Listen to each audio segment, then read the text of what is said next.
if you're also getting fed up with the weather remaining cold and relatively gloomy on many days, and us still having cold nights, well, the good thing about that is that you always have absolute certainty that there will be better weather in the future.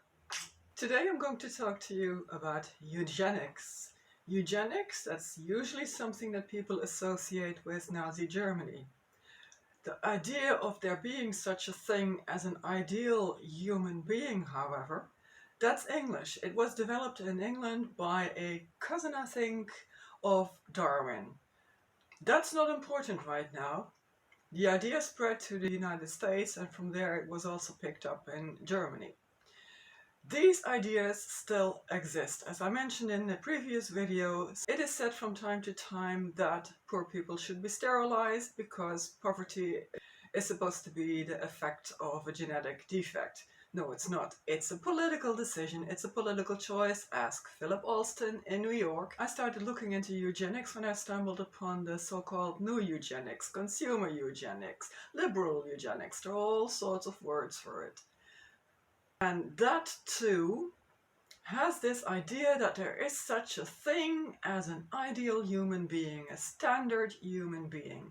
Specifically, what I want to talk with you about today is the concept of disability. That too used to be seen strictly within a eugenic point of view. It's sometimes called a medical model. The idea that there is such a thing as a standard human being and everything that deviates from it is broken. That's not necessarily the case.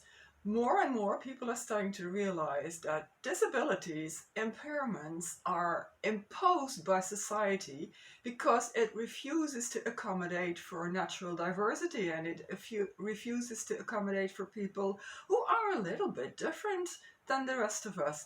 I mean, just the sheer fact that all buildings used to have staircases and no elevators and no ramps, I mean, that hampers a lot of people. It's as simple as that. It's really as simple as that.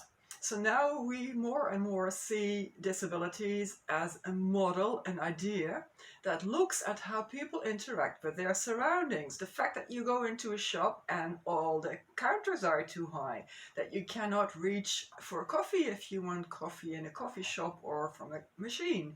That sort of stuff. And the word disability in itself, disabled people, I mean, I disable an app, I disable a program, I don't disable a human being.